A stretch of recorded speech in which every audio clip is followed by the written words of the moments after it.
Buen día, compañeros. En este video hablaremos sobre los principios lógicos supremos aplicados al derecho. Como primer punto de partida nos encontramos con esta definición, la cual nos da una clara noción de lo que son estos principios. Cada ciencia posee sus propios principios llamados también axiomas. Con base a ellos se fundamentan las diversas proposiciones que surgen para constituir esa ciencia, pero en especial existen unos principios que son válidos para cualquier ciencia. Por esta razón se le llama principios supremos.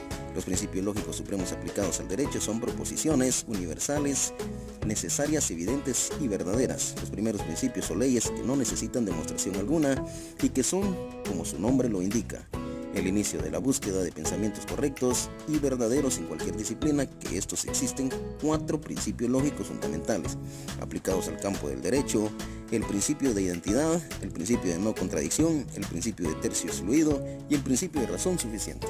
El principio de identidad se enuncia de la siguiente manera.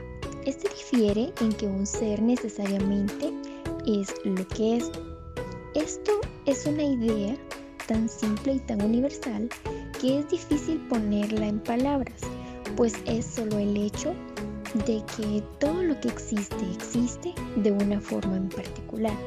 Todo lo que es y todo lo que existe tiene identidad. Por ejemplo, tengo una taza de cerámica color rojo, tiene una asa redonda y también puede contener 250 mililitros de agua, etc. Lo que hago en cada una de estas oraciones es identificar la taza a través de la percepción y el análisis lógico. Determino en cada una de estas oraciones las cualidades de la taza. El concepto de identidad dice que una cosa es lo que es. El concepto de identidad es importante porque así sabemos que todo tiene una naturaleza específica. El principio de la no contradicción.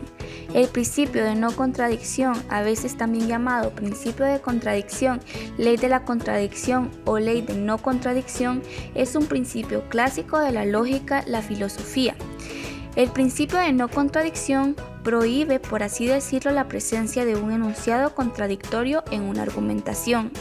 La ley de la lógica, que dice que dos proposiciones que se niegan recíprocamente no pueden ser auténticas ambas a la vez.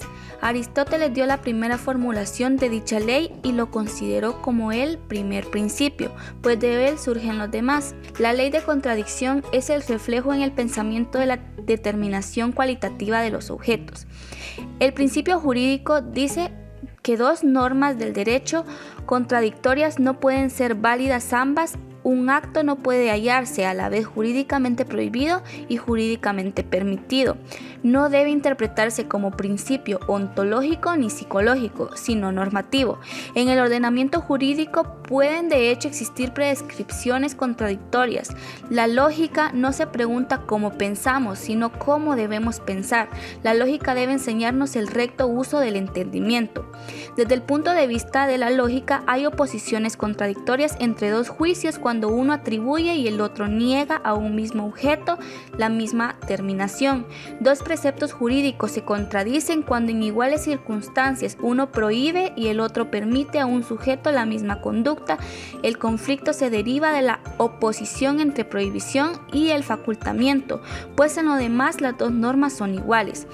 Dos normas se oponen contradictoriamente cuando teniendo ámbitos iguales de validez material, especial y temporal, una prohíbe y la otra permite a un mismo sujeto la misma conducta.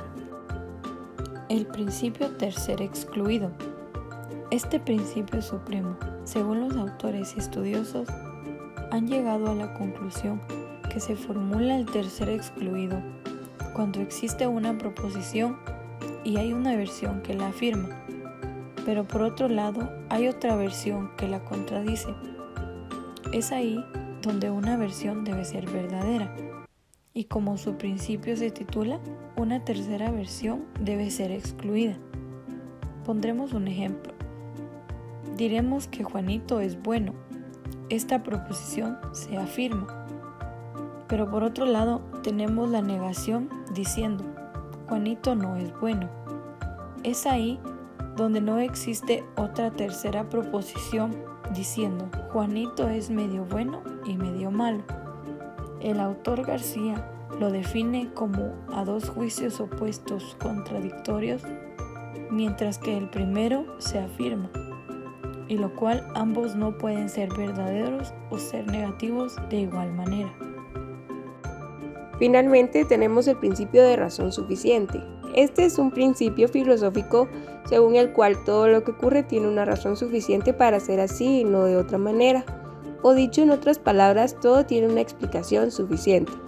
Este principio, a diferencia de los otros, no fue planteado por Aristóteles, sino por el filósofo alemán Wilhelm Leibniz. El principio de razón suficiente nos dice que todo objeto debe tener una razón suficiente y que lo explique. Lo que es por alguna razón. Nada existe sin una causa o razón determinante. Para que lo entendamos de mejor manera, presento algunos ejemplos a continuación.